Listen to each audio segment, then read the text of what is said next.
Welcome to Bhavya commerce classes. BCom or BBA students ನಿಮಗೆ manufacturing account, ನಾವು sole trading ಅಲ್ಲಿ financial accounting, trading accounting, profit and loss accounting, ಹಾಗೆ balance sheet ಏನ್ ನೋಡ್ತೀವಿ ಅದೇ ರೀತಿ ನಾವು manufacturing account, trading account, profit and loss and balance sheet ನ ನೋಡ್ತೀವಿ. ಇದಕ್ಕೆ ರಿಲೇಟೆಡ್ ಆಗಿ ಮ್ಯಾನುಫ್ಯಾಕ್ಚರಿಂಗ್ ಅಕೌಂಟ್ ಈ ಒಂದು ಟಾಪಿಕ್ ಗೆ ರಿಲೇಟೆಡ್ ಆಗಿ ನಾವು ಆಲ್ರೆಡಿ 3 to 4 ವಿಡಿಯೋಸ್ ನೋಡಿದೀವಿ. ಅಂದ್ರೆ 3 ಒಂದು ಪ್ರಾಬ್ಲಮ್ಸ್ ನಾವು ಡಿಸ್ಕಸ್ ಮಾಡಿದೀವಿ. ಒಂದು ವಿಡಿಯೋದಲ್ಲಿ ಒಂದು ಬೇಸಿಕ್ ಮ್ಯಾನುಫ್ಯಾಕ್ಚರಿಂಗ್ ಅಕೌಂಟ್ ಅಂದ್ರೆ ಏನು, ನಾವು ಏನಕ್ಕೆ ಮ್ಯಾನುಫ್ಯಾಕ್ಚರಿಂಗ್ ಅಕೌಂಟ್ ಅನ್ನ ಪ್ರಿಪೇರ್ ಮಾಡಬೇಕು, ಹಾಗೇನೆ ಫಾರ್ಮೇಟ್ ಯಾವ ರೀತಿ ಇರುತ್ತೆ, ಇದೆಲ್ಲದನ್ನು ಕೂಡ ಸಾಲ್ವ್ ಮಾಡಿದೀವಿ. ಬಟ್ ಇಲ್ಲಿವರೆಗೂ ಏನೊಂದು 3 ಪ್ರಾಬ್ಲಮ್ಸ್ ಸಾಲ್ವ್ ಮಾಡಿದ್ವಿ ಅದ್ರೆಲ್ಲದರಲ್ಲೂ ಕೂಡ ಮ್ಯಾನುಫ್ಯಾಕ್ಚರಿಂಗ್ ಅಕೌಂಟ್, ಟ್ರೇಡಿಂಗ್ ಅಕೌಂಟ್ ಮಾತ್ರ ನಾವು ಸಾಲ್ವ್ ಮಾಡಿದ್ದು. ಈಗ manufacturing account, trading account and profit and loss account ಮತ್ತೆ ಬ್ಯಾಲೆನ್ಸ್ ಶೀಟ್ ಇದೆಲ್ಲದೂ ಇರೋದನ್ನ ಒಂದು ಪ್ರಾಬ್ಲಮ್ ನ ತಗೊಂಡಿದ್ದೀನಿ. ನಿಮ್ಗೆ ಈ ರೀತಿ ಪ್ರಾಬ್ಲಮ್ ನ ಸಾಲ್ವ್ ಮಾಡಿದಾಗ ಯಾವ್ಯಾವ ಐಟಮ್ ನೀವು ಯಾವ್ದಕ್ಕೆ ಹಾಕ್ಬೇಕು, ಟ್ರೇಡಿಂಗ್ ಅಕೌಂಟಿಗೆ ಯಾವ್ದು ಹಾಕ್ಬೇಕು, ಮ್ಯಾನುಫ್ಯಾಕ್ಚರಿಂಗ್ ಅಕೌಂಟಿಗೆ ಯಾವ್ದು ಹಾಕ್ಬೇಕು, ಹಾಗೆ ಬ್ಯಾಲೆನ್ಸ್ ಶೀಟ್ಗೆ ಹಾಕ್ಬೇಕು, ಅದೆಲ್ಲದೂ ಕೂಡ ನಿಮ್ಗೆ ಗೊತ್ತಾಗುತ್ತೆ. From the following trial balance prepare the manufacturing account, trading and profit and loss account for the year ending 31st March 2017. The balance sheet as on ಒಂದು 31st March 2017 ಒಂದು ಇಯರ್ ಎಂಡಿಂಗ್ ಇದೆ. ಒಂದಿಷ್ಟು information ಕೊಟ್ಟಿದ್ದಾರೆ. Shri bankers capital account, capital. Okay, ಈ capital ಏನಿದೆ ಇದು liability ಆಗುತ್ತೆ. Shri bankers drawing account ಇದು ಕೂಡ ಲಯಬಿಲಿಟಿ ಆಗುತ್ತೆ, ಬ್ಯಾಲೆನ್ಸ್ ಶೀಟ್ ಅಲ್ಲಿ ತಗೊಳ್ತೀವಿ. Mister bankers loan account, loan ತಗೊಂಡಿರೋದು ಕೂಡ ಲಯಬಿಲಿಟಿ ಆಗುತ್ತೆ, ಬ್ಯಾಲೆನ್ಸ್ ಶೀಟ್ ಅಲ್ಲಿ ತಗೊಳ್ತೀವಿ. Sundry creditors liability, balance sheet ಅಲ್ಲಿ ತಗೊಳ್ತೀವಿ. Cash in and cash at bank ಇವೆರಡು ಕೂಡ ಅಸೆಟ್ಸ್ ಆಗುತ್ತೆ, ನಾವು ಅಸೆಟ್ಸ್ ಬ್ಯಾಲೆನ್ಸ್ ಶೀಟ್ ಅಲ್ಲಿ ತಗೊಳ್ತೀವಿ. Sundry debtors assets, patent assets, plant and machinery asset ಆಗುತ್ತೆ, ಲ್ಯಾಂಡ್ ಅಂಡ್ ಬಿಲ್ಡಿಂಗ್ ಅಸೆಟ್ ಆಗುತ್ತೆ. ಸೊ ಇದಿಷ್ಟು ಐಟಮ್ಸ್ ಕೂಡ ನಾವು ಬ್ಯಾಲೆನ್ಸ್ ಶೀಟ್ ಅಲ್ಲಿ ತಗೊಳ್ಳೋದು. Next purchase of raw materials, ಒಂದು ರಾ ಮೆಟೀರಿಯಲ್ ನ ಪರ್ಚೇಸ್ ಮಾಡ್ತಾ ಇದೀವಿ. ನಾನು ಲಾಸ್ಟ್ ವಿಡಿಯೋದಲ್ಲೇನೆ ಹೇಳಿದೆ, ಮ್ಯಾನುಫ್ಯಾಕ್ಚರಿಂಗ್ ಅಕೌಂಟ್ ಅಂದ್ರೆ ಮ್ಯಾನುಫ್ಯಾಕ್ಚರಿಂಗ್ ಗೆ ರಿಲೇಟೆಡ್ ಆಗಿರುತ್ತೆ. ಒಂದು ರಾ ಮೆಟೀರಿಯಲ್ಸ್ ಆಗಿರ್ಬೋದು, ಅಥವಾ ನೀವು ಒಂದು ಓಪನಿಂಗ್ ಸ್ಟಾಕ್ ಎಷ್ಟಿತ್ತು ಆ ಸ್ಟಾಕ್ ಆಗಿರ್ಬೋದು, ಹಾಗೇನೆ ವರ್ಕಿಂಗ್ ಪ್ರೋಗ್ರೆಸ್ ಆಗಿರ್ಬೋದು, ಅದೆಲ್ಲದೂ ಕೂಡ ಒಂದು ಫ್ಯಾಕ್ಟರಿಗೆ ರಿಲೇಟೆಡ್ ಆಗಿರೋ ಎಕ್ಸ್ಪೆನ್ಸಸ್ ಎಲ್ಲದೂ ಕೂಡ ನಾವು ಮ್ಯಾನುಫ್ಯಾಕ್ಚರಿಂಗ್ ಅಕೌಂಟ್ ಅಲ್ಲಿ ತಗೊಳ್ತೀವಿ ಅಂತ. Purchase of raw materials manufacturing account. Raw material as on 1/4/2016 ಅಂದ್ರೆ ಓಪನಿಂಗ್ ರಾ ಮೆಟೀರಿಯಲ್ ಕೊಟ್ಟಿದ್ದಾರೆ, ಇದು ಕೂಡ ಮ್ಯಾನುಫ್ಯಾಕ್ಚರಿಂಗ್ ಅಕೌಂಟ್ ಅಲ್ಲಿ ತಗೊಳ್ತೀವಿ. ವರ್ಕ್ ಇನ್ ಪ್ರೋಸೆಸ್, ಒಂದು ಓಪನಿಂಗ್ ವರ್ಕ್ ಇನ್ ಪ್ರೋಗ್ರೆಸ್ ಎಷ್ಟಿತ್ತು ಅಂತ ಆ ಇಯರ್ ಸ್ಟಾರ್ಟಿಂಗ್ ಅಲ್ಲಿ, manufacturing account.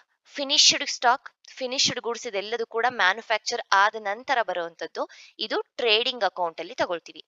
Carriage inwards manufacturing account. Wages manufacturing account.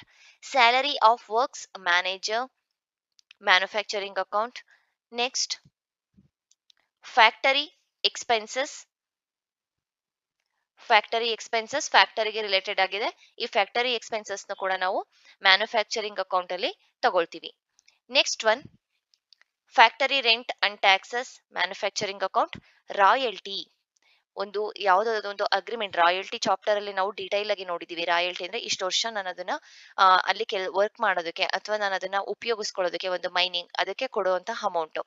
So ಇದು ನಿಮ್ಗೆ ಪ್ರಾಫಿಟ್ ಅಂಡ್ ಲಾಸ್ ಅಕೌಂಟ್ ಅಲ್ಲಿ ಬರುತ್ತೆ royalty. Next one sales less return, return ಅನ್ನ ಲೆಸ್ ಮಾಡಿ ಕೊಟ್ಟಿರೋದು ಸೇಲ್ಸ್, ಇದು ಟ್ರೇಡಿಂಗ್ ಅಕೌಂಟ್ ಅಲ್ಲಿ ಬರುತ್ತೆ. 1,23,400. ಅಡ್ವರ್ಟೈಸಿಂಗ್, ಈ expenses profit and loss account ಅಲ್ಲಿ ಬರುತ್ತೆ. ಆಫೀಸ್ ರೆಂಟ್ ಅಂಡ್ ಇನ್ಶೂರೆನ್ಸ್, ಇದು ಫ್ಯಾಕ್ಟರಿ ಎಲ್ಲ ಆಫೀಸ್ ಅಲ್ಲಿ ಆಗಿರುವಂತ ಖರ್ಚು, ಪ್ರಾಫಿಟ್ ಅಂಡ್ ಲಾಸ್ ಅಕೌಂಟ್ ಅಲ್ಲಿ ಬರುತ್ತೆ. Printing and stationery profit and loss account. ಇದೆಲ್ಲದೂ ಕೂಡ indirect expenses profit and loss account ಅಲ್ಲಿ ಬರೋದು, ಇದ್ಯಾವುದು ಕೂಡ ಪ್ರೊಡಕ್ಷನ್ ಮಾಡುವಾಗ ಆಗಿರುವಂತ ಖರ್ಚಲ್ಲ. Office expenses profit and loss account. Carriage outwards, carriage inwards manufacturing account, carriage outwards profit and loss account.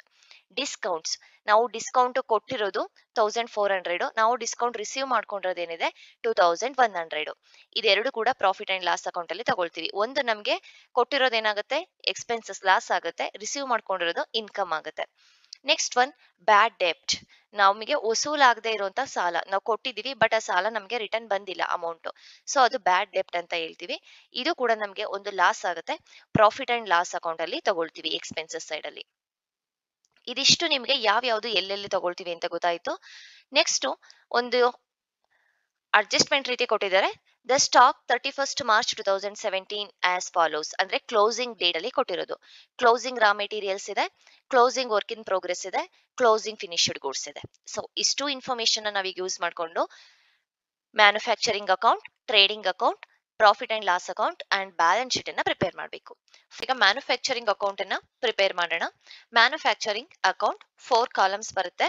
Particular amount, debit side and credit side. First ನಾವು debit side ಅಲ್ಲಿ ಏನೇನೆಲ್ಲ ತಗೊಳ್ತೀವಿ ಅಂದ್ರೆ, ಆಲ್ರೆಡಿ ಬೇಸಿಕ್ ವಿಡಿಯೋದಲ್ಲಿ ನಿಮ್ಗೆ ತುಂಬಾ ಕ್ಲಿಯರ್ ಆಗಿ format ಅನ್ನು ಎಕ್ಸ್ಪ್ಲೈನ್ ಮಾಡುವಾಗಲೇ ಎಕ್ಸ್ಪ್ಲೈನ್ ಮಾಡಿದ್ದೀನಿ. ಫಸ್ಟ್ ನಾವಿಲ್ಲಿ work in progress, manufacturing account ಅಂದ್ರೆ ಮ್ಯಾನುಫ್ಯಾಕ್ಚರಿಂಗ್ ಹಂತದಲ್ಲಿ ಏನೊಂದು ಪ್ರಾಡಕ್ಟ್ ಮ್ಯಾನುಫ್ಯಾಕ್ಚರಿಂಗ್ ಆಗುವಾಗ ಯಾವ್ಯಾವ್ದೆಲ್ಲ ಎಕ್ಸ್ಪೆನ್ಸಸ್ ಇನ್ಕರ್ಡ್ ಆಗುತ್ತೆ ಅದೆಲ್ಲದೂ ಕೂಡ ನಾವು ಮ್ಯಾನುಫ್ಯಾಕ್ಚರಿಂಗ್ ಅಕೌಂಟ್ ಅಲ್ಲಿ ತಗೊಳ್ತೀವಿ. ಹಾಗೇನೆ ಮ್ಯಾನುಫ್ಯಾಕ್ಚರಿಂಗ್ ರಿಲೇಟೆಡ್ ಆಗಿ ಫ್ಯಾಕ್ಟರಿ ಎಕ್ಸ್ಪೆನ್ಸಸ್ ಏನೇನೆಲ್ಲ ಇದ್ರು ಕೂಡ ಅದೆಲ್ಲ ಡೈರೆಕ್ಟ್ ಎಕ್ಸ್ಪೆನ್ಸಸ್ ಕೂಡ ನಾವು ಮ್ಯಾನುಫ್ಯಾಕ್ಚರಿಂಗ್ ಅಕೌಂಟ್ ಅಲ್ಲಿ ತಗೊಳ್ತೀವಿ. First to work in progress 2016 April 1 ಅಲ್ಲಿ ಎಷ್ಟು ವರ್ಕ್ ಇನ್ ಪ್ರೋಗ್ರೆಸ್ ಅಂದ್ರೆ ಈ ಒಂದು ವರ್ಕ್ ಕಂಪ್ಲೀಟ್ ಆಗದಲ್ಲೇ ನಿಂತಿರುತ್ತಲ್ಲ ಅದನ್ನ ನಾವು ವರ್ಕ್ ಇನ್ ಪ್ರೋಗ್ರೆಸ್ ಅಂತ ಕರಿತೀವಿ. 2000 rupees ವರ್ಕ್ ಇನ್ ಪ್ರೋಗ್ರೆಸ್ ಇತ್ತು. So 2000 rupees work in progress. ಇಲ್ಲಿ ನಿಮ್ಗೆ ಇಲ್ಲೇ ಕ್ವಶನ್ ಅಲ್ಲೇ ಕೊಟ್ಟಿದ್ದಾರೆ ನೋಡಿ. Work in progress, opening work in progress ಏನಿದೆ ಇದನ್ನ ನಾವು ಈಗ ಮ್ಯಾನುಫ್ಯಾಕ್ಚರಿಂಗ್ ಅಕೌಂಟ್ ಅಲ್ಲಿ ತಗೊಂಡಿದೀವಿ. ನೆಕ್ಸ್ಟ್ ಎಷ್ಟು ರಾ ಮೆಟೀರಿಯಲ್ ನ ಯೂಸ್ ಮಾಡ್ಕೊಂಡಿದೀವಿ ಈ ಒಂದು ಪ್ರಾಡಕ್ಟ್ ಅನ್ನ ಮ್ಯಾನುಫ್ಯಾಕ್ಚರ್ ಮಾಡೋದಕ್ಕೆ ಅಂತ. ಓಪನಿಂಗ್ ರಾ ಮೆಟೀರಿಯಲ್, ಓಪನಿಂಗ್ ಅಲ್ಲಿ ಎಷ್ಟು ಒಂದು ರಾ ಮೆಟೀರಿಯಲ್ ಇತ್ತು ಅದನ್ನ ತಗೋಬೇಕು. ಇಲ್ಲೇ ಇದೆ ಓಪನಿಂಗ್ ರಾ ಮೆಟೀರಿಯಲ್, ಇದು ಕೂಡ ನಾವು ಮ್ಯಾನುಫ್ಯಾಕ್ಚರಿಂಗ್ ಅಕೌಂಟ್ ಅಲ್ಲಿ ತಗೊಳ್ತೀವಿ. ಓಪನಿಂಗ್ ರಾ ಮೆಟೀರಿಯಲ್ 3500 ಇದೆ, ಮತ್ತೆ ಹೊಸದಾಗಿ ಎಕ್ಸ್ಟ್ರಾ ರಾ ಮೆಟೀರಿಯಲ್ಸ್ ನ ಪರ್ಚೇಸ್ ಮಾಡಿದರೆ 35,000 ಇದೆ. Okay, opening raw material 3500 plus purchase of raw material 35,000. ಆ ಒಂದು ಇಯರ್ ಅಲ್ಲಿ 35,000 ರಾ ಮೆಟೀರಿಯಲ್ ನ ಪರ್ಚೇಸ್ ಮಾಡಿದ್ದಾರೆ. ಟೋಟಲ್ ಮಾಡಿದಾಗ 38,500 ಬಂತು. ಒಂದು ಕ್ಲೋಸಿಂಗ್ ರಾ ಮೆಟೀರಿಯಲ್, ಆ ಒಂದು ಇಯರ್ ಎಂಡಿಂಗ್ ಅಲ್ಲಿ ಎಷ್ಟು ರಾ ಮೆಟೀರಿಯಲ್ ಉಳಿದಿದೆ ನಾವು ಯೂಸ್ ಮಾಡ್ದಲೇನೆ ಅಂತ ಹೇಳಿದ್ರೆ 4,000 rupees ಇದೊಂದು ಕ್ಲೋಸಿಂಗ್ ಡೇಟ್ ಕೊಟ್ಟಿದ್ದಾರೆ. ರಾ ಮೆಟೀರಿಯಲ್ ಆಗಿರ್ಬೋದು, ವರ್ಕ್ ಇನ್ ಪ್ರೋಗ್ರೆಸ್ ಆಗಿರ್ಬೋದು, ಫಿನಿಶ್ಡ್ ಗುಡ್ಸ್ ಆಗಿರ್ಬೋದು. ಇದು ಅಡ್ಜಸ್ಟ್ಮೆಂಟ್ ರೀತಿ ಕೊಟ್ಟಿರೋದು. ಸೊ ಇದು 2 times ಬರುತ್ತೆ. ಒಂದು ಸಲ manufacturing, trading or profit and loss account ಇದರಲ್ಲಿ ಯಾವ್ದ್ರಲ್ಲಾರು ಒಂದು ಬಾರಿ ಬರುತ್ತೆ, ಇನ್ನೊಂದು ಬಾರಿ ಬ್ಯಾಲೆನ್ಸ್ ಶೀಟ್ ಅಲ್ಲಿ ಬರುತ್ತೆ. 4,000 rupees ಕ್ಲೋಸಿಂಗ್ ರಾ ಮೆಟೀರಿಯಲ್ಸ್ ಏನಿದೆ ಇದನ್ನ ನಾವೀಗ ಲೆಸ್ ಮಾಡಬೇಕು. Minus closing raw material 4,000 rupees, 34,500 rupees raw material consume ಆಗಿದೆ ಆ ಒಂದು ಇಯರ್ ಅಲ್ಲಿ. ನೆಕ್ಸ್ಟ್ ಇನ್ನ ಡೈರೆಕ್ಟ್ ಎಕ್ಸ್ಪೆನ್ಸಸ್ ಏನೇನೆಲ್ಲ ಇದೆ ಅದನ್ನೆಲ್ಲ ತಗೋಬೇಕು. ಫಸ್ಟ್ ವರ್ಕ್ ಇನ್ ಪ್ರೋಗ್ರೆಸ್ ತಗೊಂಡ್ವಿ, ಅದಾದ್ಮೇಲೆ ರಾ ಮೆಟೀರಿಯಲ್ ಕನ್ಸ್ಯೂಮ್ಡ್ ಎಷ್ಟು ರಾ ಮೆಟೀರಿಯಲ್ ನ ಯೂಸ್ ಮಾಡ್ಕೊಂಡಿದೀವಿ ಅದನ್ನ ತಗೊಂಡ್ವಿ. ಅದಾದ ನಂತರ ಡೈರೆಕ್ಟ್ ಎಕ್ಸ್ಪೆನ್ಸಸ್ ಎಲ್ಲ ತಗೋಬೇಕು.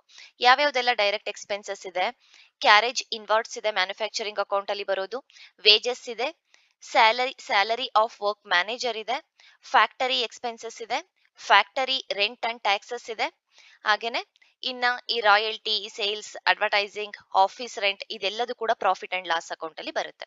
ಸೊ ಈಗ ಇದಿಷ್ಟನ್ನು ಕೂಡ ನಾನು ಇಲ್ಲಿ ತಗೊಳ್ತಾ ಇದ್ದೀನಿ. 2 carriage inwards 1,100, 2 wages 27,000, 2 salary work manager 5,600, 2 factory expenses 3,400, 2 factory rent 2,500. ಈ ಎಲ್ಲಾ ಐಟಮ್ ಕೂಡ ಡೈರೆಕ್ಟ್ ಎಕ್ಸ್ಪೆನ್ಸಸ್ ಆಗಿರುತ್ತೆ, ಮ್ಯಾನುಫ್ಯಾಕ್ಚರಿಂಗ್ ಗೆ ರಿಲೇಟೆಡ್ ಆಗಿದೆ. ನೆಕ್ಸ್ಟ್ ನಮಗೆ ಕ್ರೆಡಿಟ್ ಸೈಡ್ ಅಲ್ಲಿ ಇನ್ನೇನ್ ಬರುತ್ತೆ, ಇಲ್ಲಿ ಓಪನಿಂಗ್ ವರ್ಕ್ ಇನ್ ಪ್ರೋಗ್ರೆಸ್ ತಗೊಂಡಿದೀವಿ ಅಲ್ವಾ, ಇಲ್ಲಿ ಕ್ಲೋಸಿಂಗ್ ವರ್ಕ್ ಇನ್ ಪ್ರೋಗ್ರೆಸ್ ಬರುತ್ತೆ. ಆ ಒಂದು ಇಯರ್ ಅಲ್ಲಿ ಎಷ್ಟು ಕ್ಲೋಸಿಂಗ್ ಇತ್ತು by work in progress bracket ಅಲ್ಲಿ ಕ್ಲೋಸಿಂಗ್, ಅಡ್ಜಸ್ಟ್ಮೆಂಟ್ ಅಲ್ಲಿ ಕೆಳಗಡೆ ಕೊಟ್ಟಿದ್ರು ಅಲ್ವಾ, ಅಮೌಂಟ್ ಎಷ್ಟಿತ್ತು 4,500 ಇತ್ತು. 4,500 rupees. ಇದಿಷ್ಟೇನೆ ಮ್ಯಾನುಫ್ಯಾಕ್ಚರಿಂಗ್ ಅಕೌಂಟ್ ಗೆ ರಿಲೇಟೆಡ್ ಆಗಿರೋದು. ಇನ್ನ ಈ ಕೊಟ್ಟಿರೋ ಡಾಟಾದಲ್ಲಿ ಎಲ್ಲದೂ ಕೂಡ trading and profit and loss account and balance sheet ಗೆ ರಿಲೇಟೆಡ್ ಆಗಿದೆ. ಯಾವ್ಯಾವ್ದೆಲ್ಲ ನಾವು ಮ್ಯಾನುಫ್ಯಾಕ್ಚರಿಂಗ್ ಅಕೌಂಟ್ ಅಂತ ಟಿಕ್ ಮಾಡಿದ್ವಿ ಪ್ರತಿಯೊಂದನ್ನು ಕೂಡ ತಗೊಂಡಿದ್ದೀವಿ. ಟೋಟಲ್ ಮಾಡೋಣ. ಜ್ಞಾನಧಾರೆ ಅಂತ ಹೊಸದಾಗಿ ಒಂದು ಯೂಟ್ಯೂಬ್ ಚಾನಲ್ ಅನ್ನ ಓಪನ್ ಆಗಿದೆ. ಅದರಲ್ಲೂ ಅಷ್ಟೇ ಯಾವುದೇ ಒಂದು ವಿಡಿಯೋ ಮಾಡಿದ್ರು ನಾನು ಇದೇ ಚಾನಲ್ ಅಲ್ಲಿ ಆಗಿರ್ಬೋದು, ಆ ಚಾನಲ್ ಅಲ್ಲಿ ಆಗಿರ್ಬೋದು, ಒಂದು ಇನ್ಫಾರ್ಮೇಶನ್ ಇರೋ ರೀತಿನೇ ಇರುತ್ತೆ. ಸೊ ಆ ವಿಡಿಯೋ ಕೂಡ ನಿಮ್ಗೆ ಪ್ರತಿಯೊಂದು ಕಾಂಪಿಟೇಟಿವ್ ಎಕ್ಸಾಮ್ಗೆನೆ, ಹಾಗೇನೆ ಅದರಲ್ಲಿ ವಿಡಿಯೋಸ್ಗಳು ಕಾಂಪಿಟೇಟಿವ್ ಎಕ್ಸಾಮ್, ಹಾಗೇನೆ ಪ್ರತಿಯೊಂದು ಪೋಸ್ಟ್ ಏನೊಂದು ಕಮ್ಯುನಿಟಿ ಟ್ಯಾಬ್ ಅಲ್ಲಿ ಇರುತ್ತೆ, ಅದರಲ್ಲಿ ಕ್ವಶನ್ಸ್ಗಳು ಕೂಡ ಪ್ರೀವಿಯಸ್ ಇಯರ್ ಕ್ವಶನ್ ಪೇಪರ್ ಅಲ್ಲಿ ಇರುವಂತ ಕ್ವಶನ್ಸ್ ಆಗ್ತಾ ಇರ್ತೀನಿ. ಅದೆಲ್ಲದೂ ಕೂಡ ನಿಮ್ಗೆ ಹೆಲ್ಪ್ ಆಗುತ್ತೆ. ಏನೊಂದು PU ಮೇಲೆ ಯಾವ್ದು ಕಾಲ್ ಆಗುತ್ತೆ, ನೀವು ಡಿಗ್ರಿಯಲ್ಲಿ ಇರೋರು ಪ್ರತಿಯೊಂದು ಎಕ್ಸಾಮ್ ಕೂಡ ಅಟೆಂಡ್ ಮಾಡಿ, ಅದಕ್ಕೆ ಹೆಲ್ಪ್ ಆಗೋ ರೀತಿನೇ ಇದ್ರಲ್ಲೂ ಕೂಡ ನಿಮ್ಗೆ ಒಂದು ವಿಡಿಯೋಸ್ಗಳು ಬರ್ತಾ ಇರುತ್ತೆ. ಹಾಗೆ ಫಾಲೋ ಮಾಡಿ ಅಂತ ಕೇಳ್ಕೊಳ್ತೇನೆ. ಟೋಟಲ್ ಏನಿದೆ 76,100 ಡೆಬಿಟ್ ಸೈಡ್ ಟೋಟಲ್ ಜಾಸ್ತಿ ಬರುತ್ತೆ. ಈ 4,500 ನ ಲೆಸ್ ಮಾಡಿದಾಗ ನಮಗೆ 71,600 ಈ ಬ್ಯಾಲೆನ್ಸಿಂಗ್ ಫಿಗರ್ ಏನಿದೆ ಇದು ಕಾಸ್ಟ್ ಆಫ್ ಫಿನಿಶ್ಡ್ ಗೂಡ್ಸ್. ಒಂದು ಫಿನಿಶ್ಡ್ ಗೂಡ್ಸ್ ಆಗೋದಕ್ಕೆ ಎಷ್ಟು ಕಾಸ್ಟ್ ಇನ್ಕರ್ಡ್ ಆಗಿದೆ ಅನ್ನೋದು ನಮಗೆ ಸಿಕ್ತು. ಇದನ್ನ ನಾವು ಟ್ರೇಡಿಂಗ್ ಅಕೌಂಟ್ಗೆ ಟ್ರಾನ್ಸ್ಫರ್ ಮಾಡ್ತೀವಿ. Transfer trading account. ಇದಿಷ್ಟು ಮಾಡಿದ್ರೆ ನಮಗೆ ಮ್ಯಾನುಫ್ಯಾಕ್ಚರಿಂಗ್ ಅಕೌಂಟ್ ಕಂಪ್ಲೀಟ್ ಆಗುತ್ತೆ. Next trading and profit and loss account. Trading and profit and loss account. ಆ ಮ್ಯಾನುಫ್ಯಾಕ್ಚರಿಂಗ್ ಅಕೌಂಟ್ ಅಲ್ಲಿ ಮ್ಯಾನುಫ್ಯಾಕ್ಚರಿಂಗ್ ಹಂತದಲ್ಲಿ ಇರೋ ಎಕ್ಸ್ಪೆನ್ಸಸ್ ಎಲ್ಲ ತಗೊಂಡ್ವಿ. Trading and profit and loss account ಅಲ್ಲಿ ಫಿನಿಶ್ಡ್ ಆಗಿರೋದು ಗೂಡ್ಸ್.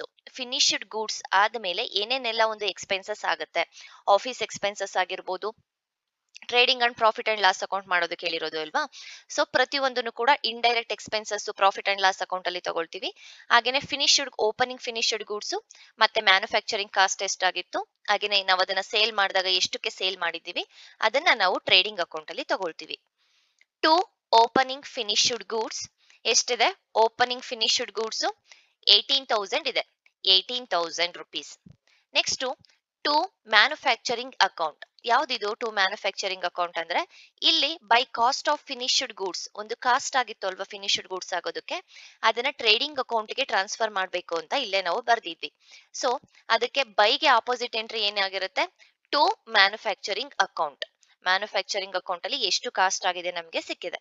To manufacturing account 71,600. ಅಥವಾ ನೀವು ಇದನ್ನ ಕಾಸ್ಟ್ ಆಫ್ ಫಿನಿಶ್ಡ್ ಗೂಡ್ಸ್ ಅಂತ ಬರೆದ್ಬಿಟ್ಟು ಬ್ರಾಕೆಟ್ ಅಲ್ಲಿ ಟ್ರಾನ್ಸ್ಫರ್ ಫ್ರಮ್ ಮ್ಯಾನುಫ್ಯಾಕ್ಚರಿಂಗ್ ಅಕೌಂಟ್ ಅಂತ ಬರಿಬಹುದು, ಅಥವಾ ಡೈರೆಕ್ಟ್ ಆಗಿ ಮ್ಯಾನುಫ್ಯಾಕ್ಚರಿಂಗ್ ಅಕೌಂಟ್ ಅಂತ ಬರೆದ್ರು ಕೂಡ right. So opening finished goods ಅನ್ನ ತಗೊಂಡ್ವಿ, ಮ್ಯಾನುಫ್ಯಾಕ್ಚರಿಂಗ್ ಎಷ್ಟು ಕಾಸ್ಟ್ ಆಗಿತ್ತು ತಗೊಂಡ್ವಿ, ಇಲ್ಲಿ ಓಪನಿಂಗ್ ತಗೊಂಡಿದೀವಿ. ನೆಕ್ಸ್ಟ್ ಕ್ಲೋಸಿಂಗ್ ಫಿನಿಶ್ಡ್ ಗೂಡ್ಸ್ ಎಷ್ಟಿದೆ ನಾವು ತಗೋಬೇಕು. ಹಾಗೇನೆ ಸೇಲ್ಸ್ ಎಷ್ಟಕ್ಕೆ ನಾವು ಸೇಲ್ ಮಾಡಿದೀವಿ ಇಲ್ಲೇ ಕೊಟ್ಟಿದ್ದಾರೆ. ಸೇಲ್ಸ್ ಲೆಸ್ ರಿಟರ್ನ್, ರಿಟರ್ನ್ ಅನ್ನ ಲೆಸ್ ಮಾಡಿ ಕೊಟ್ಟಿದ್ದಾರೆ.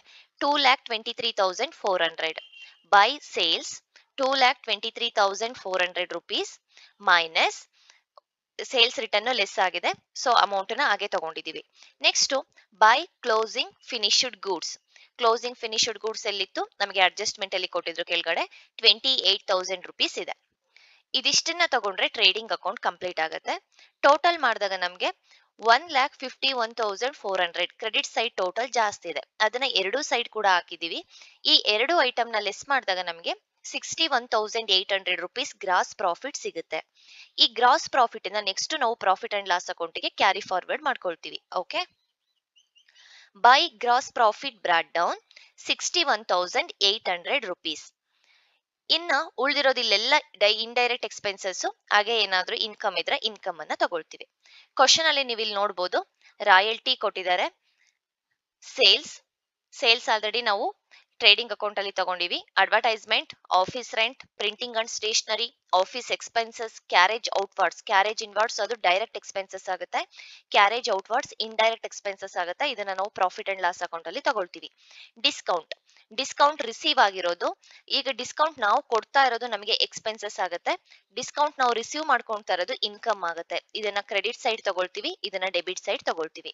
ನೆಕ್ಸ್ಟ್ ಬ್ಯಾಡ್ ಡೆಬ್ಟ್ 750 rupees ಇದೆ. ಸೊ ಇದೆಲ್ಲದನ್ನು ಕೂಡ ತಗೊಳ್ಳೋಣ ಎಕ್ಸ್ಪೆನ್ಸಸ್. ಏನೇನೆಲ್ಲ ಎಕ್ಸ್ಪೆನ್ಸಸ್ ಇದೆ? To royalty 1,200, to advertising 3,000, to office rent and insurance 4,800, to office expenses 5,800, to printing and stationery 1,000, to carriage outwards 600, to bad ಡೆಬ್ಟ್ 750, ಟು ಡಿಸ್ಕೌಂಟ್ ಅಲೌಡ್ ನಾವು ಡಿಸ್ಕೌಂಟ್ ಕೊಡ್ತಾ ಇರೋದು 1,400. ಇನ್ಕಮ್ ಒಂದೇ ಇರೋದು, ಬೈ ಡಿಸ್ಕೌಂಟ್ ರಿಸೀವ್ಡ್ 2,100. ಟೋಟಲ್ ಮಾಡಿದ್ರೆ credit side total ಜಾಸ್ತಿ ಇದೆ 63,900. ಅದನ್ನ ಎರಡು ಸೈಡ್ ಕೂಡ ಹಾಕ್ತಾ ಇದ್ದೀನಿ 63,900. ಈ ಎಲ್ಲಾ ಐಟಮ್ಸ್ ನ ಲೆಸ್ ಮಾಡಿದಾಗ ನಮಗೆ 45,350 ನೆಟ್ ಪ್ರಾಫಿಟ್ ಸಿಗುತ್ತೆ. ಇದನ್ನ ನಾವು ಕ್ಯಾಪಿಟಲ್ ಗೆ ಟ್ರಾನ್ಸ್ಫರ್ ಮಾಡ್ತೀವಿ. ಓಕೆ, ಪ್ರಾಫಿಟ್ ಬಂದಿದ್ರೆ ಕ್ಯಾಪಿಟಲ್ ಗೆ ಆಡ್ ಮಾಡ್ತೀವಿ, ಅದೇ ಲಾಸ್ ಬಂದಿದ್ರೆ ಕ್ಯಾಪಿಟಲ್ ಅಲ್ಲಿ ಲೆಸ್ ಮಾಡ್ತೀವಿ. ಸೊ ನಿಮಗೆ ಇದರಲ್ಲಿ ಯಾವುದು ಹಿಂಗೆ ಈ ತಗೊಳ್ತಾ ಇದಾರಲ್ಲ ಅಂದ್ರೆ ಫಸ್ಟ್ ನಾವು ಕ್ವಶನ್ ಅನ್ನ ಅನಾಲಿಸಿಸ್ ಮಾಡುವಾಗಲೇ ಯಾವ್ದು ಎಲ್ಲಿಗೆ ತಗೊಳ್ತೀವಿ ಅಂತ ನಾನು ಡೀಟೈಲ್ ಆಗಿ ಹೇಳಿದ್ದೀನಿ. ಸೊ ಆಗಿದ್ದಾಗ ನಿಮ್ಗೆ ಇಲ್ಲಿ ಈಸಿಯಾಗಿ ಪ್ರತಿ ಒಂದು ಐಟಮ್ನು ಕೂಡ ನಾವು ತಗೊಳ್ತಾ ಹೋಗ್ಬೋದು. ಎಕ್ಸಾಮ್ ಅಲ್ಲೂ ಅಷ್ಟೇ ಫಸ್ಟ್ ಕ್ವಶನ್ ಅನ್ನ ಓದಿ ಅರ್ಥ ಮಾಡ್ಕೋಬೇಕಾಗುತ್ತೆ. Next balance sheet as on 31st 3/2017, liabilities amount, assets amount. First ನಾವು ಲಯಬಿಲಿಟೀಸ್ ಯಾವ್ಯಾವ್ದೆಲ್ಲ ಇದೆ ಅಂತ ನೋಡೋಣ. ಇಲ್ಲಿ ನಮಗೆ ಕೊಟ್ಟಿದ್ರು ಫಸ್ಟಿಗೆನೆ ಇದೆ ಕ್ಯಾಪಿಟಲ್ ಇದೆ, ನಾನು ಲಯಬಿಲಿಟಿ ಅಂತ ಹೇಳಿದೆ. ಕ್ಯಾಪಿಟಲ್, ಡ್ರಾಯಿಂಗ್ಸ್ ಲಯಬಿಲಿಟಿ ಇದೆ, ಬ್ಯಾಂಕರ್ಸ್ ಲೋನ್ ತಗೊಂಡಿದೀವಿ ಲಯಬಿಲಿಟಿ ಇದೆ, ಕ್ರೆಡಿಟಾರ್ಸ್ ಲಯಬಿಲಿಟಿ. ಹಾಗೆ ಬಿಲ್ಸ್ ರಿಸಿವೇಬಲ್ ಏನಾದ್ರು ಕೊಟ್ಟಿದ್ರೆ ಅದು ಕೂಡ ಲಯಬಿಲಿಟಿ ಆಗುತ್ತೆ. ಕ್ರೆಡಿಟಾರ್ಸ್ 45,000 ಇದೆ, ಬ್ಯಾಂಕರ್ಸ್ ಲೋನ್ 4,000 ರುಪೀಸ್ ಇದೆ, ಕ್ಯಾಪಿಟಲ್ 41,000 ಇದೆ. ಇಲ್ಲಿ ಬಂದಿರೋ ನೆಟ್ ಪ್ರಾಫಿಟ್ ಅನ್ನ ಈಗ ನಾನು ಇಲ್ಲಿ ಆಡ್ ಮಾಡ್ತಾ ಇದ್ದೀನಿ. ಪ್ಲಸ್ ಪ್ರಾಫಿಟ್ 45,350 ಟೋಟಲ್ ಮಾಡಿದಾಗ 86,350 ರುಪೀಸ್ ಬರುತ್ತೆ. ಈಗ ನಾವು ಇದರಲ್ಲಿ ಡ್ರಾಯಿಂಗ್ಸ್ ಏನಿತ್ತು ಅದನ್ನ ಲೆಸ್ ಮಾಡಬೇಕು. ಡ್ರಾಯಿಂಗ್ಸ್ 6,100, ಕ್ಯಾಪಿಟಲ್ ಎಷ್ಟಾಯ್ತು 80,250 ರುಪೀಸ್ ಆಯ್ತು. ಇನ್ ಕೇಸ್ ಅದೇ ನಾವು trading and profit and loss account ಮಾಡಿದಾಗ ಲಾಸ್ ಆಗಿದ್ರೆ ನಾವಿಲ್ಲಿ ಮೈನಸ್ ಡಿಡಕ್ಟ್ ಮಾಡ್ತಾ ಇದ್ವಿ, ಪ್ರಾಫಿಟ್ ಆದ್ರೆ ಆಡ್ ಮಾಡಬೇಕು. ನೆಕ್ಸ್ಟ್ ಅಸೆಟ್ಸ್ ಯಾವ್ಯಾವ್ದೆಲ್ಲ ಇದೆ, current assets and fixed assets ಅಂತ ಎರಡು ಕ್ಯಾಟಗರಿ ಮಾಡಿ ತಗೊಳ್ತಾ ಇದ್ದೀನಿ. ಕರೆಂಟ್ ಅಸೆಟ್ಸ್ ಅಲ್ಲಿ ಕ್ಯಾಶ್ ಅಂಡ್ ಕ್ಯಾಶ್ ಇಕ್ವಿವ್ಯಾಲೆಂಟ್ ಆಗಿರ್ಬೋದು, ಸ್ಟಾಕು, ಬಿಲ್ಸ್ ರಿಸಿವೇಬಲ್, ಡೇಟಾರ್ಸು ಇಷ್ಟನ್ನ ನಾವು ತಗೊಳ್ತೀವಿ. ಕ್ಯಾಶ್ ಇನ್ ಹ್ಯಾಂಡ್ 250 ಇದೆ, ಕ್ಯಾಶ್ ಅಟ್ ಬ್ಯಾಂಕ್ 4,000 ಇದೆ, ಡೇಟಾಸ್ 40,500 ಇದೆ, ಕ್ಲೋಸಿಂಗ್ ಸ್ಟಾಕ್ ಯಾವ ರೀತಿ ಸಿಗುತ್ತೆ ನಮ್ಗೆ, ಇಲ್ಲಿ ಅಡ್ಜಸ್ಟ್ಮೆಂಟ್ ಅಲ್ಲಿ ಕೊಟ್ಟಿದ್ದಾರೆ. ಈ ಅಡ್ಜಸ್ಟ್ಮೆಂಟ್ ಅಲ್ಲಿ ಕೊಟ್ಟಿರೋದು 2 ಸಲ ತಗೊಳ್ತೀವಿ ಅಂತ ನಾನು ಫಸ್ಟ್ ಹೇಳ್ದೆ. ಈಗ ನಾವು ಆಲ್ರೆಡಿ ಒಂದ್ಸಲ ತಗೊಂಡಿದೀವಿ, ಈಗ ಬ್ಯಾಲೆನ್ಸ್ ಶೀಟ್ ಅಲ್ಲಿ ತಗೋಬೇಕು. Closing raw materials, closing work in progress, closing finished goods, ಇವು ಮೂರನ್ನು ಕೂಡ ನಾವು ಆಡ್ ಮಾಡಿದಾಗ ನಮಗೆ ಕ್ಲೋಸಿಂಗ್ ಸ್ಟಾಕ್ ಅಥವಾ ಕ್ಲೋಸಿಂಗ್ ಇನ್ವೆಂಟರಿ ಸಿಗುತ್ತೆ. Work in progress 4,500, raw material 4,000, finished goods 28,000, total ಮಾಡಿದಾಗ 36,500 ರುಪೀಸ್ ಕ್ಲೋಸಿಂಗ್ ಸ್ಟಾಕ್ ಆಗತ್ತೆ. ನೆಕ್ಸ್ಟ್ ಫಿನಿಶ್ಡ್ ಗೂಡ್ಸ್ 3 ಐಟಮ್ಸ್ ಕೊಟ್ಟಿದ್ದಾರೆ. Patent, plant and machinery, land and building ಕೊಟ್ಟಿದ್ದಾರೆ. ಇದರಲ್ಲಿ ಇನ್ನೂ ಕೂಡ ಯಾವ್ದಾದ್ರು ನಿಮ್ಗೆ ಗುಡ್ ವಿಲ್ ಆಗಿರ್ಬೋದು, ಹಾಗೇನೆ ಕಾಪಿರೈಟ್ ಆಗಿರ್ಬೋದು, ಫರ್ನಿಚರ್ಸ್ ಯಾವುದೇ ಕೊಟ್ಟಿದ್ರು ಕೂಡ ನೀವು ಇದರಲ್ಲಿ ಫಿಕ್ಸ್ಡ್ ಅಸೆಟ್ಸ್ ಅಲ್ಲಿ ತಗೊಳ್ತೀರಾ ಬೇರೆ ಕ್ವಶನ್ಗಳಲ್ಲಿ. Okay, patent 2,000, plant and machinery 20,000, land and building 26,000, total ಮಾಡಿದಾಗ 2,29,250, 2,29,250 ಎರಡೂ ಕಡೆ ಕೂಡ ಅಮೌಂಟು ಸೇಮ್ ಬರುತ್ತೆ. ಇದಿಷ್ಟು ನಿಮ್ಗೆ balance sheet, trading account, trading and profit and loss account and manufacturing account ಮಾಡಿರೋದು.